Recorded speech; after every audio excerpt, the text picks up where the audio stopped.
31 ans, je suis passionné de jeux et de sport.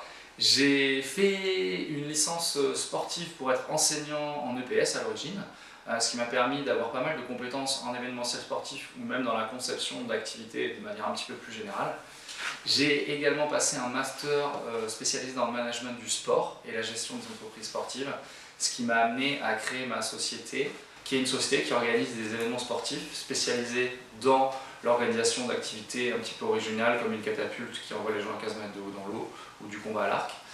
Cette société est toujours en activité et chaque année nous continuons de créer de nouvelles animations dans le cadre de séminaires d'entreprise principalement.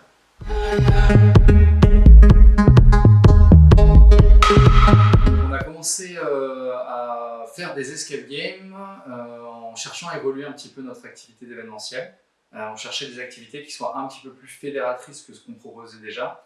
Et l'escape game, pour nous, ça nous a semblé super pertinent puisque c'est une des seules activités de loisirs. On va pouvoir avoir jusqu'à 3 générations qui sont réunies à l'intérieur d'une même salle. Donc on a ouvert notre première salle il y a un peu plus de 4 ans.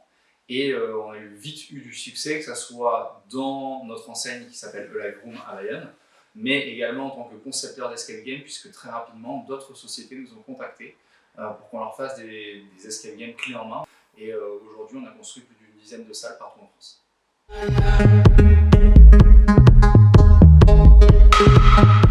Donc nous avons décidé de monter Evad Story puisqu'il y a un peu plus de 3 ans, nous avons créé nos premiers scénarios d'escape game mobile qui répondaient aux contraintes que nous avions dans l'escape game, on va dire classique, qui était le fait de ne pas pouvoir se déplacer et également d'avoir une faible capacité d'accueil puisque les scénarios d'escape, de manière générale, vont jusqu'à 5 voire 6 joueurs. La première thématique qu'on a créée, c'était Very Bad Trip, qui à l'époque pouvait accueillir une 50aine de personnes.